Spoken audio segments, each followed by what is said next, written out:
자, 읽은 말씀을 의지해서 새벽에 경험하는 하나님의 능력, 새벽에 경험하는 하나님의 능력, 이런 제목으로 말씀을 나눌 때에 활짝 연 가슴 속에 하나님의 은혜가 아침 햇살처럼 임하는 시간이 되기를 주의 이름으로 축복합니다. 인생 살다 보면은 뜻하지 않은 환난과 고난 당할 때가 있고, 그래서 내 힘으로 어찌할 수 없을 때에는 우리는 누군가 도울 자를 찾습니다. 때로는 부모 형제를 찾아가 아쉬운 소리를 하기도 하고요, 나보다 힘이 있고 잘하는 그러한 전문가, 능력자를 찾아가서 내 사정을 이래저래 아뢰면서 해결점을 좀 모색해달라고 말하기도 합니다. 때로는 친구를 찾아가서 하소연하기도 합니다. 자, 그런데 중요한 것은 이들이 우리의 완전한 도움이 될 수가 있느냐 하는 것입니다. 그들이 우리의 마음을 시원케 하고 깨끗하게 해결해 줄 수 있는 도움이 된다면 너무너무 좋겠는데, 우리가 경험을 통하여 알 수 있는 것, 완전한 도움이 될 수가 없더라는 것입니다. 세상에 공짜는 없는 것 같아요. 누구에게 뭔가를 부탁한 순간 나는 빚진 자가 되어져서 왠지 모르게 그 사람에게 내가 매이는 것 같은 느낌을 받을 때가 없지 않아 있습니다. 그리고 결정적일 때에 내가 도움을 주고 싶어도 내 온갖 정성을 다 기울인다 할지라도 참다운 도움이 못 될 때가 너무나 많아요. 여러분들 자식을 길러보아 아실 것입니다. 아이가 아파서 신음할 때에, 때로는 생사를 왔다 갔다 할 때에 정말 내가 해줄 수 있는 것이 아무것도 없구나 깨닫고 눈물 흘릴 때가 있습니다. 아이가 시험에 떨어져서 눈물을 흘릴 때에 대신 시험 받을 수도 없는 것이고, 자꾸 직장이 떨어질 때에 대신 직장 생활 해줄 수도 없는 것이고, 참으로 해주고 싶은 마음 꿀떡 같지만 해줄 수가 없는 것입니다. 어떤 때는 도움을 받아가지고 문제가 해결된 듯 했는데 되돌아보니까 그 도움받은 것이 또 다른 문제를 발생해가지고 차라리 그 도움 안 받는 것이 훨씬 좋았겠구나, 이렇게 느낄 때도 얼마나 많이 있는 줄 모릅니다. 그래서 시편 146편 3절에서 4절은 우리에게 이렇게 충고해 줍니다. 귀인들을 의지하지 말며 도울 힘이 없는 인생도 의지하지 말지니 그의 호흡이 끊어지면 흙으로 돌아가서 그날에 그의 생각이 소멸하리로다. 귀인도 의지하지 말라는 거예요. 도울 힘이 없는 인생도 의지하지 말라는 겁니다. 곳곳에 숨 떨어지면은 그날의 도모가 다 허사가 되어지고 이것은 아무것도 아니라는 겁니다. 자, 그런데 오늘 읽은 본문을 쭉 보니까 환난 고난의 날에 큰 도움이 되시는 아주 중요한 한 분을 소개하고 있음을 볼 수 있습니다. 여러분, 그분이 누구이십니까? 우리 두 눈을 크게 뜨고 1절을 같이 한번 읽겠습니다. 1절 말씀 시작. 하나님은 우리의 피난처시요 힘이시니 환난 중에 만날 큰 도움이시라. 하나님이 환난 중에 만날 도움이라는 거예요. 그것도 보통 도움이 아니라 큰 도움이라. 메모드, 히브리어로 보면 메모드의 도움입니다. 이 메모드는 부지런하다는 겁니다. 풍부하고 강력하다는 것입니다. 그러니 하나님의 도우심은 부지런한 도움이십니다. 하나님은 우리를 향한 그 도움에 게으르지 아니하십니다. 여러분, 성실하신 하나님이십니다. 풍부하게 도와주시며 강력하게 도와주시는 줄로 믿으시기를 바랍니다. 그래서 이 하나님이 우리에게 어떻게 도우시느냐, 본문에 보니까 한편으로는 피난처가 되시고 또 다른 한편으로는 힘이 되어진다 설명하고 있습니다. 피난처, 이건 보호해주는 하나님입니다. 예를 들어서 우리에게 있는 방패, 이건 전쟁의 날에 커다란 도움이 되어집니다. 날아드는 화살을 막아낼 수 있고 번뜩이는 칼날을 막아낼 수가 있어서 방패야말로 우리에게는 피난처가 되는 것입니다. 자, 그런데 우리 하나님이야말로 모든 환난과 풍파와 모든 것을 멈추게 하는 피난처가 되는 줄로 믿으시기를 바랍니다. 그분은 우리의 힘이 된다. 힘은 바로 공격 무기입니다. 이를테면 우리에게는 칼이나 화살은 적을 갖다가 섬멸할 수 있는 능력의 칼날이 되어지는 것입니다. 그런데 바로 우리 하나님이 우리의 칼이 되시고 우리의 참으로 창이 되시고 병거가 되신다는 겁니다. 그래서 6절은 우리에게 이렇게 일러주고 있습니다. 우리 6절 같이 한번 읽습니다. 시작. 문나라가 떠들며 왕국이 흔들렸더니 그가 소리를 내심에 땅이 녹았다. 자, 이 본문은 히스기야 왕 때 일어난 전쟁을 배경으로 지금 쓰여진 글입니다.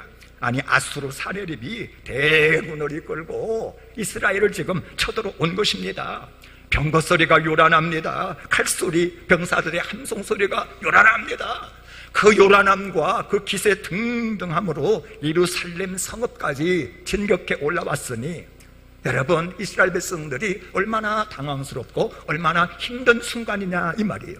그래서 6절에 보니까 표현하기를 왕국이 흔들렸다 그랬습니다. 이스라엘의 온 백성들이 지금 흔들리는 그런 상황입니다.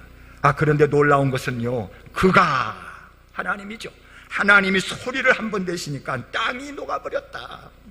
이건 완전히 이스라엘 백성들이 승리했다는 겁니다. 하룻밤 사이에 18만 5천 명이나 되는 아수르 군사가 한순간에 송장이 든 것입니다. 여러분, 이것이야말로 하나님 우리의 힘인 줄로 믿습니다. 하나님께서 공격하셨고 하나님께서 승리하셨습니다.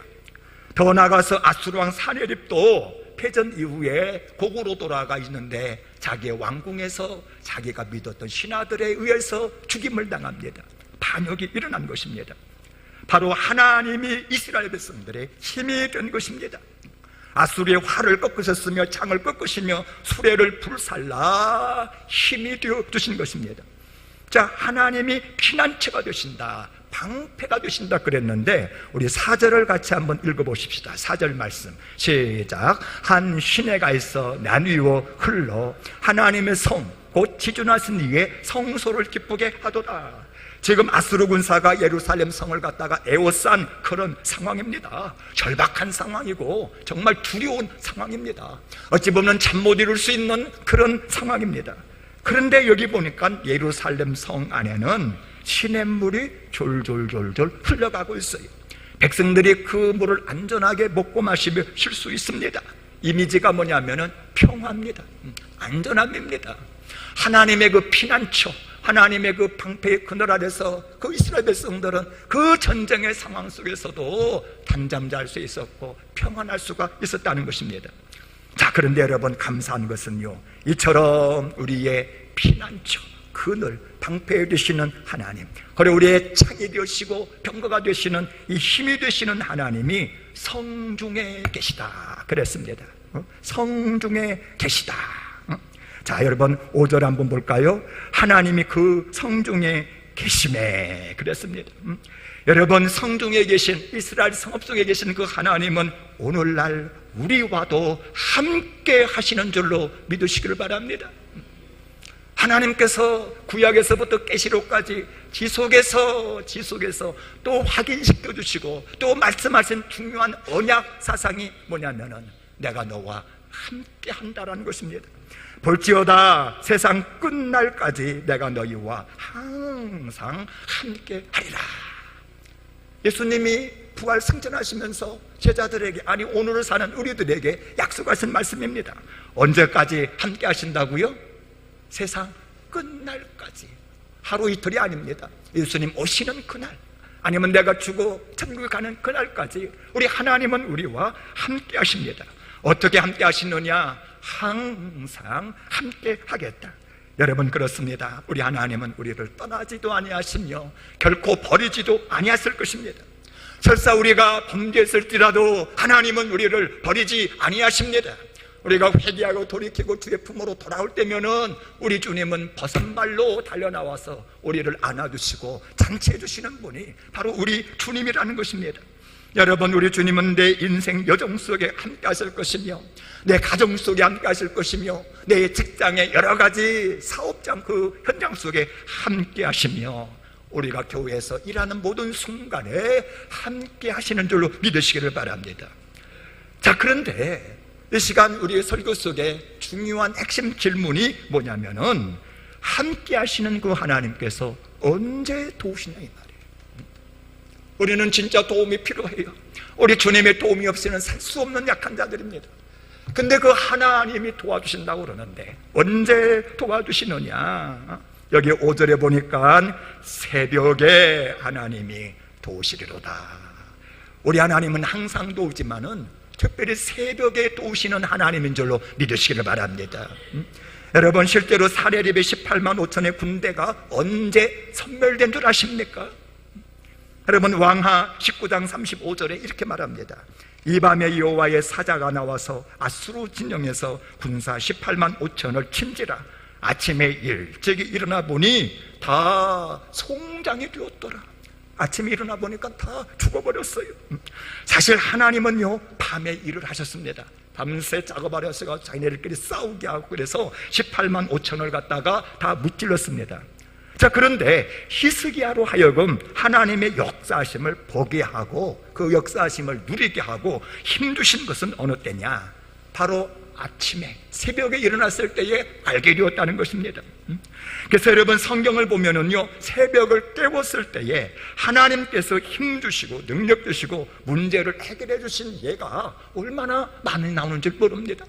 여러분, 그야말로 새벽은 하나님이 일하시는 때인 줄로 믿으시기를 바랍니다. 이스라엘 백성들이 광야를 걸어가요. 먹을 양식이 없습니다. 파종도 아니었고 거두지도 않았습니다. 그런데 하나님께서 하늘에서 만나를 내려주셔서 굶지 아니하고 먹여줬습니다. 그런데 중요한 것은요, 이 만나가 언제 하늘에서 내려온 줄 아십니까? 해 뜨기 전에 새벽에 만나가 내려왔어요. 해가 뜨면 이미 내렸던 만나는 다 녹아 없어져 버렸어요. 만나가 해 뜬 이후에 늦게 일어난 사람은 그날 하루를 굶었어야만 했다는 것입니다. 만나를 먹기 위하여 하나님의 도우심을 얻기를 원했다면 새벽에 일어나 만나를 받았어야 했다는 것입니다. 출애굽한 이스라엘 백성들을 애국 군대가 죽이겠다고 막 따라옵니다. 야단났어요. 근데 하나님께서 그 애국 군대를 홍해 바다에다가 수장시켰습니다. 놀라운 도움이시죠. 근데 이러한 놀라운 역사가 언제 일어났습니까? 바로 새벽에 일어난 것입니다. 하나님이 도와주셔서 바로 병거가 되신 것입니다. 여러분, 초롱성벽 여리고성이 언제 무너진 줄 아십니까? 한낮이 아니었습니다. 바로 새벽에 무너져 내린 것입니다. 여러분, 예수님이 태어난 시간 새벽에 태어났습니다. 예수님이 사망 권세에 계시고 부활하여 찬란하게 우리에게 미래를 열어준 그 순간, 바로 새벽에 예수님이 부활한 줄로 믿으시기를 바랍니다. 여러분, 그렇습니다. 새벽은 하나님이 역사하시는 시간입니다. 우리를 돕는 시간이요, 우리를 구원하는 시간이요, 우리에게 꿈과 소망을 주시는 시간인 줄로 믿으시기를 바랍니다. 이 새벽에 일어나서 주님을 볼 수 있다고 하는 것, 주님의 능력을 경험할 수 있다고 하는 것은, 이것은 특권이요, 축복이 아닐 수가 없는 것입니다. 그래서 하나님의 도움을 받았던 많은 사람들을 보면은 늦잠 잔 사람 아닙니다. 새벽을 깨워서 우리 하나님 앞에 달려나가 우리 주님의 역사하심을 기대했던 사람들이 하나님의 놀라우신 은혜를 체험하게 된 것입니다. 다윗 보세요. 시편 119편 147편에 말하기를 내가 날이 밝기 전에 부르짖으며 주의 말씀을 바라싸우며, 날 밝기 전에 일어나서 주님을 향하여 부르짖었다. 148절에 주의 말씀을 조용히 읊조리려고 내가 새벽에 눈을 떴나이다. 주의 말씀을 보고 읽고 그 말씀을 묵상하고 내 입에다가 두고 읊조리려고 다윗은 새벽에 일어나서 주님을 향하여 달려나갔다는 겁니다. 여러분, 그가 하나님의 말씀을 들으면서 양식 삼고 그 말씀 속에서 세임과 능력을 얻었을 것을 생각해 보시기를 바랍니다. 여러분, 다윗의 승리의 비결이 바로 여기에 있었다는 것입니다. 시편 57편 8절에 보면은 바로 사울 왕을 피해서 동굴에 숨어 지내던 그러한 날들이었습니다. 근데 그때에 이렇게 고백을 합니다. 내 영광아 깰지어다, 비파야 수고마 깰지어다, 내가 새벽을 깨우리로다. 새벽을 깨워가지고는 비파를 켜며 수금을 켜며 하나님을 찬송하고 찬송 중에 임하시는 그 하나님의 능력을 그는 사모했다고 하는 것입니다. 여러분, 모세도 보시기 바랍니다. 모세가 곧 손을 바다 위로 내밀매 새벽이 되어 바다의 힘이 회복된지라. 바다를 향하여 손을 내밀어 기도한 것입니다. 새벽까지 기도했을 때에 마침내 하나님의 역사가 일어나게 된 것입니다. 여러분, 여호수아도 마찬가지입니다. 일곱째 날 새벽에 그들이 일찍 일어나서 전과 같은 방식으로 그 성을 7번 도니 그 성을 7번 돌기는 그날뿐이었더라. 새벽에 일찍 일어나서 던고해요. 기도하며 부르짖으며 그렇게 돌았습니다. 그랬더니 바로 놀라운 기적이 일어나게 된 것입니다. 여러분, 예수님도 마찬가지입니다. 마가복음 1장 21절 이하를 여러분들 한번 집에 가면 찾아보세요. 마가복음 1장 21절에 보면은 예수님의 하루 일과가 아주 단면적으로 쭉 설명되어 있습니다. 아침에 일어나서 회당에 들어가 가르치십니다. 가르치는데 말씀이 얼마나 능력이 있었던지 귀신이 막 드러나는 거예요. 그러면 그때에 막 그 귀신을 전부 다 쫓아냈습니다. 그리고 그 회당에서 나와서 바로 시몬의 장모의 집에 신방을 갔는데, 아이고, 장모님이 열병으로 고생하는 거예요. 그래서 그 장모님의 열병을 치료해 주었습니다. 어느덧 이제 해가 질 무렵이 되었습니다. 그런데 그때의 각색 질병 환자들이 다 몰려오는 거예요. 귀신 들린 사람들이 막 여기저기서 오는 거예요. 그야말로 온 동네가 몰려왔다 그랬습니다. 그때 예수님은 그 저녁 무렵에 또 병자를 치료하고 귀신을 내어쫓고 그야말로 하루를 얼마나 힘있고 박진감 있게 피곤하게 사셨는 줄 모릅니다. 그러고는 이제 저녁에 잠자리에 들었어요. 근데 마가복음 1장 35절을 보니까 새벽 아직도 밝기 전에 예수께서 일어나 나가서 한적한 곳으로 가서 거기서 기도하셨다. 여러분, 이 본문이 얼마나 심금을 울리는 줄 모릅니다. 여러분, 어저께 예수님 얼마나 피곤하게 일하셨습니까? 그러니까 오늘 하루 정도는 좀 푹 쉬어도 되겠다 그러지 않았어요. 아침에 해 뜰 때까지 좀 푹 쉬어야 되겠다 그러지 않았습니다. 어제 귀신이 물려갔어요. 질병이 치료되었습니다. 그야말로 능력이 만땅이라 권세가 있었고요, 성령 충만했습니다. 내가 지금 성령 충만하니 당분간 기도하지 않아도 되겠다 그러지 않았습니다.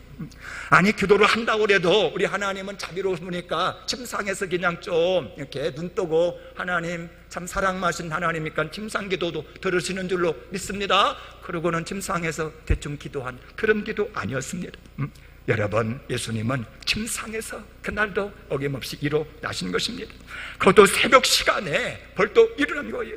그리고 대충 기도하지 않았습니다. 한적한 곳을 선택하여 그곳에 가서 전심으로 성부 하나님과 깊은 교제 나누며 하나님의 음성을 들으며 능력을 받은 줄로 믿으시기를 바랍니다. 그러면 여러분들 질문할 것입니다. 목사님, 아니 그 많은 시간 중에 왜 새벽 시간입니까? 왜 새벽을 우리는 깨어야만 합니까? 질문할 수도 있습니다. 여러분, 그것은요, 하루 중에 새벽 시간이 좀 더 영적인 시간이라는 거예요. 좀 더 영적인 시간입니다. 여러분, 밤 시간을 보면은요, 좀 더 육적인 시간입니다. 밤 시간에는 사람이 좀 더 정욕적이 되어집니다. 삶이 좀 더 향락적이고 쾌락적으로 흘러가는 거 우리는 볼 수가 있습니다. 그래서 보면은 휘황찬란한 밤 문화는 대부분 보면은 전부 다 향락적이고 세속적이고 사탄마귀가 좋아하는 쪽으로 얼마나 많이 흘러가는 줄 모릅니다. 여러분, 밤 시간을 보면은요, 좀 더 혼적인 시간입니다. 그래서 보통 밤에 글을 많이 써요. 밤에 그림을 그리고 밤에 음악을 합니다. 이런 모든 것들이 밤에 이 혼적인 시간에 하더라 이 말이죠. 그러나 여러분, 새벽 시간은요, 좀 더 영적인 시간인 것을 우리가 알아야만 합니다. 육체가 잠잠해집니다. 생각이 평온해집니다. 영이 맑아지는 시간이 바로 새벽 시간이라는 겁니다. 그래서 보면은요, 동서고금을 막론하고 종교는 언제 발달하느냐? 바로 새벽에 종교가 발달하는 것 우리는 압니다. 그래서 예수님도 그 새벽님에 벌떡 일어나 한적한 곳에 가서 성부 하나님과 깊은 교제를 나눈 것입니다. 여러분, 이때 예수님께서 얼마나 힘과 능력과 권세를 얻으시는 줄 모릅니다. 우리가 10절을 읽다 보면은 새벽 기도가 얼마나 중요한지 그 원리를 우리가 좀 깨달을 수가 있어요. 자, 우리 10절을 같이 한번 읽어볼까요? 시작. 이르시기를 너희는 가만히 있어 내가 하나님됨을 알지어다. 내가 문나라 중에서 높임을 받으리라. 내가 세계 중에서 높임을 받으리라 하시도다 그랬습니다. 여기 보니까 너희는 어떻게 하라고요? 너희는 가만히 있어라. 우리는요, 많이 움직여야 된다고 생각합니다. 바쁘게 힘써 일을 해야 된다고 생각합니다. 뭔가 움직이지 않으면은 막 불안하고 뭐가 안 될 것 같습니다. 그러나 성경은 지금 그렇게 말하지 않습니다. 너희는 가만히 있어라. 여러분, 우리가 움직이고 힘써 보았지만 우리의 힘으로는 안 된다고 하는 것을 우리는 깨달아야만 합니다. 우리가 맺는 것이라고 하는 육신의 열매뿐일 때가 참 많아요. 물론 우리가 육신을 움직여서 열심히 하면 세상적인 것은 좀 더 많이 얻을 수가 있습니다. 육체를 좀 단련할 수는 있습니다. 그러나 내면에 맺어지는 열매는 시기요, 질투요, 음란이요, 교만이요, 하나님이 싫어하는 것이 많이 맺어질 확률이 너무 많다는 것입니다. 내가 열심히 움직여 보았자 넘어지고 자빠지고 좌절하고 상처받고 눈물 날 때가 얼마나 많은 줄 모릅니다. 그래서 일찍이 사도 바울은 이렇게 자기 자신을 보면서 한탄하며 고백한 적이 있습니다. 오호라, 나는 곤고한 사람이로다. 이 사망의 몸에서 나를 누가 건져내랴? 이 사망의 몸에서 누가 나를 건져내랴? 여러분, 우리의 몸은요, 힘이 없는 정도가 아닙니다. 우리의 몸은요, 연약한 정도가 아닙니다. 우리 몸은 조금 고장난 정도가 아닙니다. 여러분, 우리의 몸은 사망의 몸인 줄로 믿으시기를 바랍니다. 체질이 죄체질이고 우리는 죄악된 몸입니다. 우리는 근본이 돌 감람나무인 것을 알아야만 합니다. 그래서 우리는 움직일수록 죄의 열매를 맺습니다. 아무리 우리가 움직이고 노린다 할지라도 우리의 체질이 돌 감람나무라 우리가 참 감람나무의 열매를 맺을 수 없다고 하는 것을 알아야만 합니다. 우리는 좌절하고 넘어질 수밖에 없는 우리들입니다. 하나님 앞에 설 수 없는 자들인 것을 알아야만 합니다. 그래서 성숙이라고 하는 것이 무엇이냐? 이와 같은 인간의 본질을 깨닫는 거예요. 아, 내가 죄인이구나. 나에게는 힘이 없구나. 나는 아무것도 할 수 없는 연약하고 무기력한 것이구나. 자기 자신에서 절망할 수 있는 것, 이것이 바로 성경을 읽어가면서 우리가 알 수 있는 성숙인 줄로 믿으시기를 바랍니다. 그래서 성경은 우리에게 뭐라고 외치느냐? 너는 가만히 좀 있어라. 너는 가만히 있어라. 내 자신이 얼마나 심각한지, 내 형편이 얼마나 참으로 형편없는지 네가 아느냐? 너는 그냥 좀 가만히 있어라. 오호라, 나는 곤고한 사람이로다. 여러분, 내 자신에서 탄식하고 내 자신에 대해서 절망하고 내 자신에서 아무것도 아니라고 생각하는 그때부터 역사가 일어나는 줄로 믿으시기를 바랍니다. 여러분, 수영 못하는 사람이 있어요. 빠졌습니다. 그럼 본능적으로 이 사람이 살아나려고 막 그 물에서 어떻게 합니까? 막 오죽을거리고 막 살려달라고. 근데 여러분, 이 사람이 빠져가지고 힘쓰고 애쓰고 더 많이 움직인다고 해서 그가 살아날 수 있습니까? 아니에요. 물에 빠진 사람 움직일수록 더 깊이 빠져갑니다. 그래서 수영을 좀 하는 사람이 이 사람에게 뭐라고 그럽니까? 야, 힘 빼. 그럽니다. 힘 빼. 너 가만히 있어. 그래서 죽었다 생각하고 가만히 있으면 어떻게 돼요? 와, 이게 떠요. 떱니다. 이렇게 붕 떠요. 여러분, 마찬가지입니다. 우리도 하나님 앞에서 가만히 있어야 되는 줄로 믿습니다. 여러분, 힘 빼시기를 바랍니다. 여러분들이 힘으로 해보려고 하는 모든 것에서 멈추시기를 바랍니다. 여러분, 그렇다고 해서 일도 하지 말고 아무것도 아니고 그냥 가만히 있으라는 이런 말은 아니죠. 가만히 있으라, 이 말은 내 생각, 내 방법, 내 노하우 다 버려라. 나에 대해서 사망신고되라는 것입니다. 십자가 앞에 모든 것을 못 박으라는 것입니다. 내가 그리스도와 함께 십자가에 못 박혔다니, 인간적인 생각과 감정들, 지식들 전부 다 못 박아 사망 선고내시기를 주의 이름으로 축복합니다. 이게 가만히 있는 거예요. 나는 아무것도 할 수 없습니다. 움직여봤자 돌감나무가 뭐예요?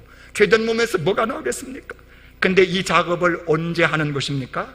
새벽 시간에, 한적한 그 시간에, 하나님은 깊이 만날 수 있는 그 시간에 교회에 나가서 가만히 있는 겁니다. 그렇습니다. 하나님, 나에게는 선한 것이라고는 하나도 없습니다. 내 계획이 무익하며 내 경험이 무익하며 나는 아무것도 할 수 없는 죄인임을 고백합니다. 여러분, 절박한 마음으로 고백하시기를 주 이름으로 축복합니다. 절박할수록, 내 자신이 무너질수록 하나님의 역사는 강력합니다. 그래서 동시에 내 자신에 대해서 사망신고 내시면서 그 다음에 해야 될 일이 무엇입니까? 나의 영혼이 잠잠히 하나님만 바라며 나의 구원이 그에게서 나오는 도다. 내가 죽고 내가 없어지면서 하나님만 바라볼 때에 그때의 하나님의 음성이 들려옵니다.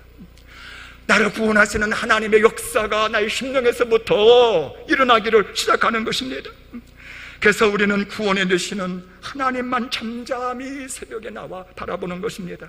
말씀을 다윗처럼 읊조리면서, 하나님의 말씀을 입에 두어 그 말씀을 중얼거리면서, 그러면서 하나님을 바라보는 것입니다.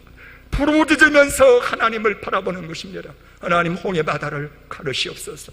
여리고 성벽을 주께서 가르시기를 원합니다. 사나리배 18만 5천 주여 갈라주옵소서. 여러분, 이 새벽 시간에 부르짖어 우리 하나님을 바라보는 것입니다. 여러분, 이때 구원이 하나님께로부터 나옵니다. 힘주시고 능력 주시는 하나님의 역사가 비로소 시작되는 줄로 믿으시기를 바랍니다. 다윗은 이렇게 해서 수많은 난관을 이겼으며 하나님의 능력을 체험했으며, 그래서 그는 승군이 될 수가 있었고, 모세가 날마다 하나님 앞에 나가 그를 바라보았기 때문에 홍해 바다를 갈랐으며, 여호수아가 그렇게 하여서 저 여리고성을 무너뜨리고 가나안 땅을 정복한 줄로 믿으시기를 바랍니다. 하나님의 도우심과 하나님의 역사가 저와 함께 있다는 것입니다. 여러분, 우리 주 예수님도 마찬가지입니다. 사도행전 10장 38절에 하나님이 나사렛 예수에게 성령과 능력을 기름 붓듯 부어 주었으며, 그래서 두루 다니며 선한 일을 행하시고 마귀에게 눌린 모든 사람을 고치셨다. 여러분, 예수님의 능력의 비밀, 새벽에 있었던 것입니다. 피곤하고 어려울지라도 새벽에 달려나와 우리 하나님과 깊고 넓은 폭넓은 교제를 할 때에 하나님께서 성령을 갖다가 기름부터 부어주었고 권세 있게 이 땅의 사명을 감당했던 것입니다. 여러분, 예수님의 하루 일과표가 언제 완성된 줄 아십니까? 바로 새벽 기도 시간, 하나님과 깊은 만남 속에 하루 일과표가 다 작성이 된 거예요. 예수님이 새벽기도 마치고 내려오니까 제자들이 기다렸다는 듯이 와서 하는 얘기가, 예수님, 사람들이 다 예수님 만나려고 지금 떼거리로 몰려오고 있습니다. 그러면 우리는 상식적으로 생각하면은, 예수님이 사랑 많으신 분이니까 몰려오는 사람 거절하지 아니하고 다 만나주셔서 치료해 주시고 귀신 쫓아내주고 전부 다 사랑해 주겠지, 이렇게 생각할 수 있습니다. 그러나 예수님은요, 단호하게 거절하셨습니다. 아니다, 오늘은 우리가 다른 마을로, 가까운 마을로 가서 거기에서 전도하리라. 왜 그렇습니까? 새벽 기도회 때 하루 스케줄이 나온 거예요. 오늘은 어디서 전도하며, 오늘은 내가 누구를 만날 것이며, 오늘은 내가 뭘 할 것이며. 무슨 말이냐면은 새벽 시간은 하나님이 주신 능력으로 하루를 핸들링하는 시간입니다. 참으로 하나님께서 나를 주관하도록 내놓고 하루 일과를 갖다가 짜임새 있고 가치 있게 참으로 중요한 것을 우선순위로 배려놓고 그 시간을 향하여 걸어갈 수 있는 시간이 바로 새벽인 줄로 믿으시길 바랍니다. 이러한 새벽이 없다면 우리의 인생은 허비된 인생이요, 낭비된 인생이요, 우왕좌왕하는 인생이 될 수밖에 없을 것입니다. 새벽 한 시간을 주님을 만나 아름다고 계획하는 인생, 이 인생이 탁월한 인생이 된다는 것입니다. 여러분, 보통 사람은 인기 따라 움직이지 않습니까? 그래서 인정해 준다면 그냥 가요. 나를 필요로 한다면 그냥 끌려가는 경우가 많습니다. 그러나 여러분, 예수님은 단지 군중이 원한다 해서 갔던 분은 아닙니다. 사람들이 이끄는 대로 그렇게 가지 않았습니다. 왜냐하면 예수님에게는 하나님의 뜻이 있었던 거예요. 예수님에게는 하나님 앞에서는 사명이 있었던 것입니다. 그러면 언제 하나님의 뜻을 분별하고 그 사명을 확인하였느냐? 바로 새벽 기도 중에 하나님의 분명한 뜻을 발견했으며 자기에게 주어진 사명을 확인했으며, 그리고 허락하신 명령하신 그 명령을 따라서 순종의 발걸음을 순간순간 옮긴 줄로 믿으시기를 바랍니다. 그래서 새벽 기도를 시작한 예수님의 하루의 삶에는 능력이 있었습니다. 부어주신 권세가, 삶의 우선순위가 분명했습니다. 끌려다니지 않았어요. 그에게는 분명한 순종이 있었습니다. 그래서 예수님은 가장 값지고 가장 효과적이고 가장 능력 있는 삶을 살 수 있었던 줄로 믿으시기를 바랍니다. 잘 알다시피 33세 그 젊은 나이에 예수님이 십자가에 달려 돌아가시게 되었습니다. 그런데 그 젊은 나이에 달려 돌아가시는 예수님의 입에서 나온 말이 뭔 줄 아십니까? 다 이루었도다. 얼마나 탁월한지 모릅니다. 젊은 나이에 죽으니 한스럽다, 아쉽다, 미련있다, 그런 것 아니었습니다. 그 짧은 시간에 다 이루었다라고 말할 수 있던 그 비밀이 어디에 있었는가? 여러분, 그것은 바로 새벽 기도의 능력에 있었던 줄로 믿으시기를 바랍니다. 따라서 여러분, 참으로 하나님의 도우심을 경험하시기를 원하십니까? 새벽을 깨우시기를 바랍니다. 능력을 받아서 사시기를 원하십니까? 새벽에 도우시는 그 하나님 만나기 위하여 새벽을 깨우시기를 바랍니다. 하루를 짜임새 있게 효과적으로 값질게 방황하지 아니하고 사시기를 원하십니까? 새벽을 깨우시기를 바랍니다. 여러분, 예수님도 기도해야 하루를 승리할 수 있었다면 저와 여러분 같은 연약한 자들이 얼마나 더 기도해야 되지 않겠느냐 이 말이에요. 여러분, 여기서 한 가지 짚고 넘어가야 될 아주 중요한 원리 하나가 있습니다. 여러분, 새벽을 깨우려면은요 저녁 시간을 갖다가 주도적으로 다스릴 수가 있어야 된다는 겁니다. 여러분, 밤에 일찍 주무시기를 주 이름으로 축복합니다. 이게 중요해요. 현대인들에게 이게 참 잘 안 되는 것 같아요. 여러분, 사람을 만나더라도 참으로 저녁 시간에 사람 만나고 식사하고 데이트하고 영화 보고 뭐 연속 보고 게임 보고 뭐 하고 정말 복잡하게 육체를 막 깨웠다가 그래가지고 12시 1시 넘어 잠을 자가지고 새벽에 일어날 수가 있겠습니까? 이건 불가능입니다. 아예 새벽을 저녁부터 포기한 인생입니다. 사실 밤문화 가만히 보면 보통 소비적이고 향락적입니다. 따라서 밤을 절제하시기를 주 이름으로 축복합니다. 중요한 만남이 있다면 맑은 정신으로 낮에 만나세요. 식사를 맛있게 하려면 아침을 갖다가 막 푸짐하게 드시고 점심 잘 드시고 저녁 시간은 좀 간단하게 드시길 바랍니다. 저녁에 막 이만큼 먹고 부대껴가지고 잠도 못 자고 막 그러다가 그냥 나중에 그냥 부시시해가지고 뭐 일어나가 안 되는 것입니다. 여러분, 저녁에 이미 내일을 계획해 놓으시고 주님께 새벽을 부탁하고 잠들시길 바랍니다. 하나님, 새벽에 주님 기쁜 마음으로 보기를 원합니다. 하나님, 날 깨워주세요. 그러고 일찍 주무시는 겁니다. 그래서 여러분, 저녁을 주도적으로 창조적으로 잘 정리하고 잠들 때 우리는 푹 잘 수 있습니다. 새벽을 승리할 수가 있고 그래서 하루를 승리하고 일생을 승리하게 되는 줄 믿으시기를 바랍니다. 다시 말해서 하루의 승패가 어디에 있습니까? 한날의 승패가 아침부터 하려면 이미 늦습니다. 여러분, 하루의 승패는 이미 저녁부터 시작된다는 것을 우리는 알아야만 합니다. 저녁을 주도적으로 정리하고 저녁을 아름답게 정리해 나가는 사람은 반드시 아침을 지배하게 될 것이며 그 사람은 인생을 승리할 것입니다. 그래서 성경에서 말하는 하루의 시작이 언제냐? 성경에서 말하는 하루의 시작은 저녁입니다. 일몰부터 해가지고 쭉 지나서 일몰 때까지가 바로 하루인 거예요. 그래서 저녁이 되고 아침이 되니 이는 첫째 날이라, 저녁이 되고 아침이 되니 이는 둘째 날이라. 이게 바로 창세기에 나오는 하루의 셈법입니다. 여러분, 안식일이 언제부터 시작되는 줄 아십니까? 금요일날 해 떨어질 때 안식일이 시작해가지고 토요일날 해 떨어지면 안식일이 끝나는 것입니다. 여러분, 우리는 시간을 계산할 때에 아침, 점심, 저녁 이렇게 계산하잖아요. 유대인들은 그렇지 않습니다. 저녁, 아침, 점심, 이것이 바로 하루를 시작하는 셈법입니다. 무슨 말이냐? 저녁이 바로 하루를 시작하는 순간인 줄로 믿으시기를 바랍니다. 아침부터 시작하려고 그러면 그거 안 돼요.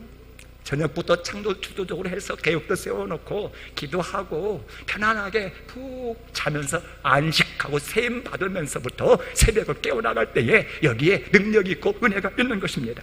이제 원하기는 해 떨어지는 저녁을 하루의 출발점으로 삼으시고 해 떨어지면 하루를 창조적으로 잘 마무리하시기를 바랍니다. 새날을 꿈꾸면서 역사하실 주님을 기대하면서 그렇게 일찍 주무시기를 바랍니다.